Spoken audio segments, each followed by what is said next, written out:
So as I'm just walking about by this building, which I walk past at least twice a day, most days of the week, there are things that I've noticed, and when I've been making videos and I've been speaking maybe about what is love, and then I've been standing here like this, and then in the background I've noticed when I've watched the video back, I've seen the symbol of Christianity and the love of Christ in the background, and you go, this universe is a pesky thing, and so then I've done videos of this before, people. This heart here. Now I'm going to spit on this heart, not to disrespect it, but oh shit. Yeah, get that one on there. Just to bring it into your vision, and I hope we can see that now. So when it's been raining, all the pavement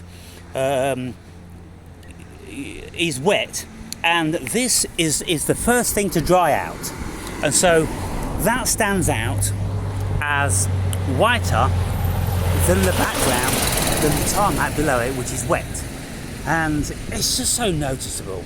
And I'm walking down here, and then I see that, and the symbol of the heart in front of the symbol of the crucifix. Then a couple of days ago I made a video about this plant down here, and somebody knew what it was called, said it's a symbol of love, and it's called like aphrodisia, or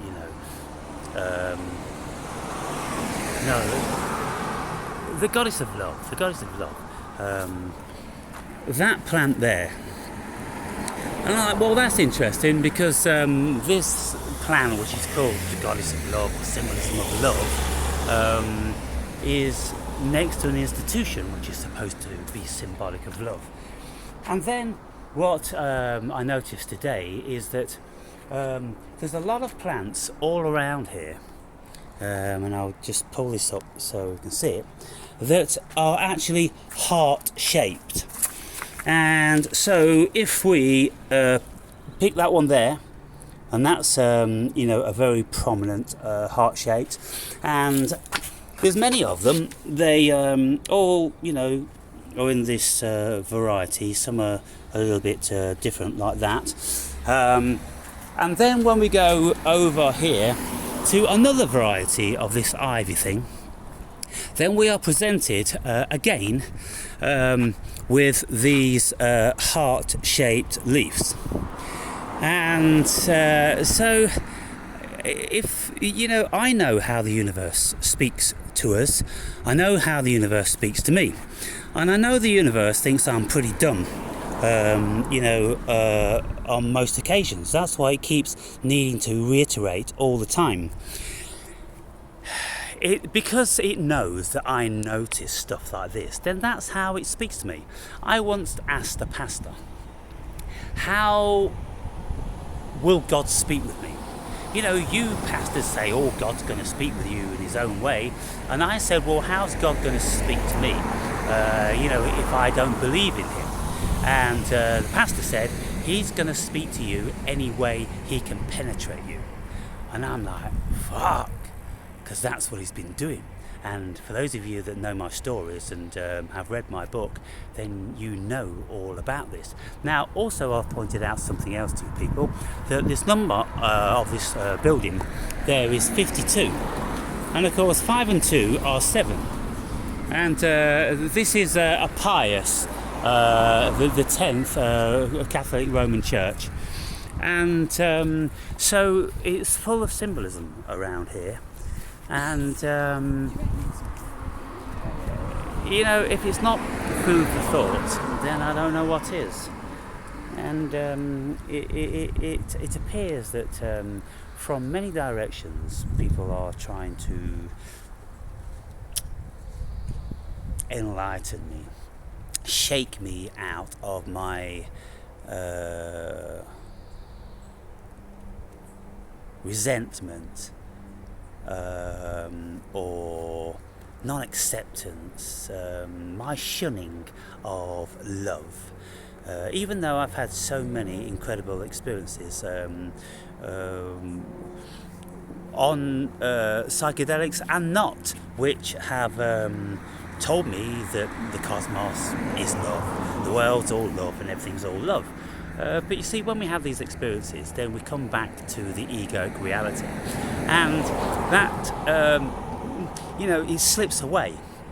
And it goes into the archives, and albeit all of the experiences that I had, very, very powerful experiences, they're all there now, and they're all gathering like a cloud.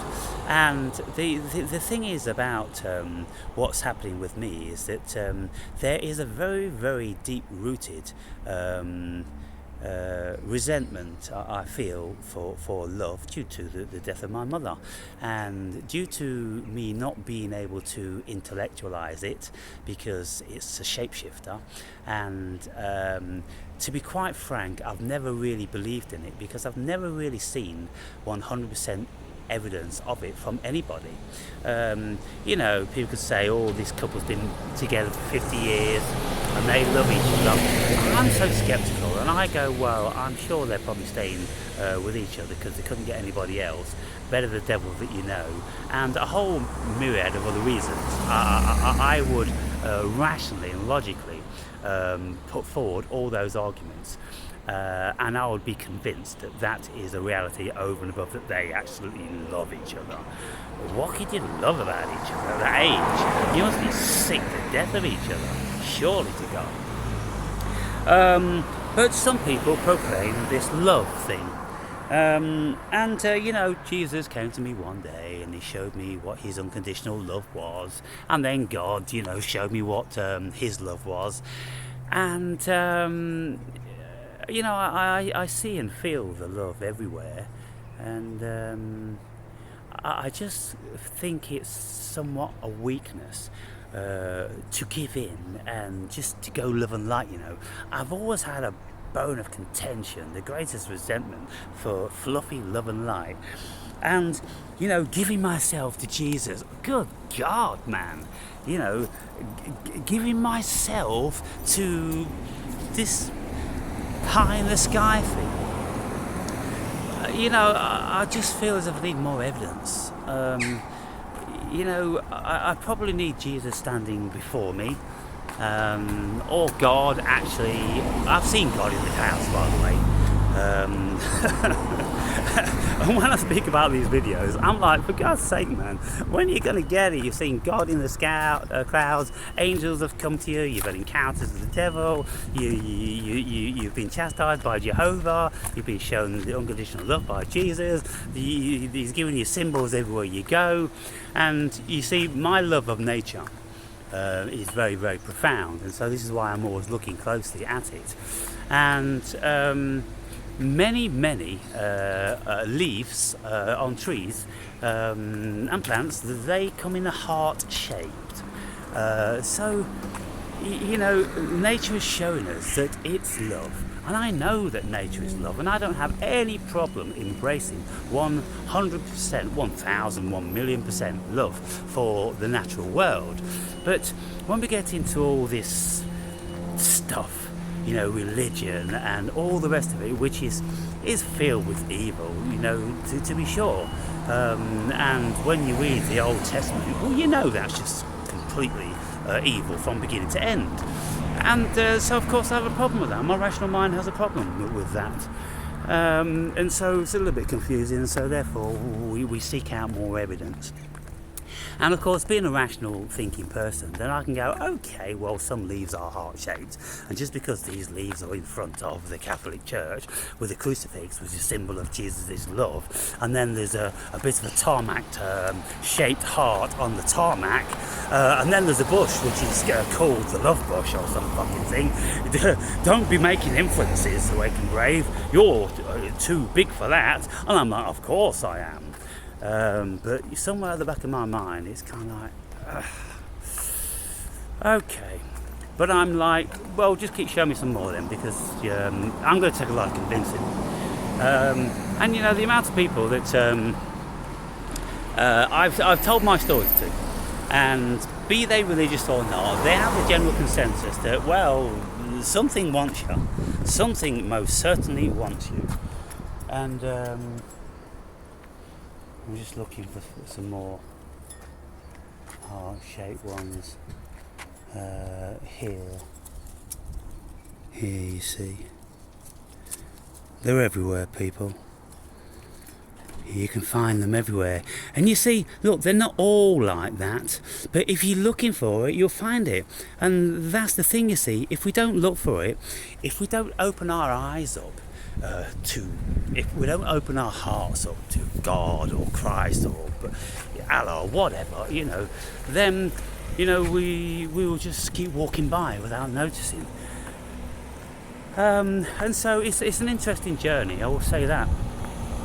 And so I will continue on my journey, and doubtless I'll be having more and more of these experiences, which I'll convey to you until ultimately, I suppose, one day, you know, I'm going to be a convert of some shape or form.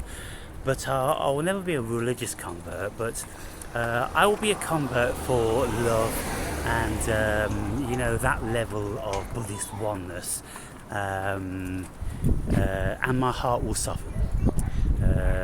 My heart is on the point of softening, but there's you know, quite a resistance, as you know, and supercilious plays a large part in that. When I decide I want to let supercilious go, and I no longer need a relationship with him, then you'll see a very, very different Awakened Brave. Now look at this beautiful plant.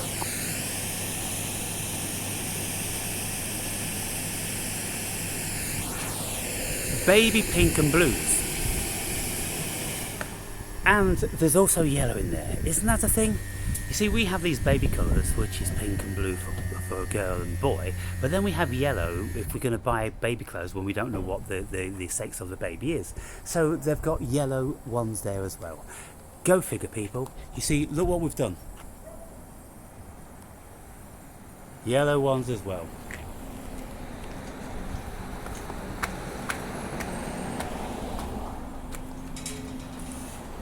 Yellow, pinks and blues.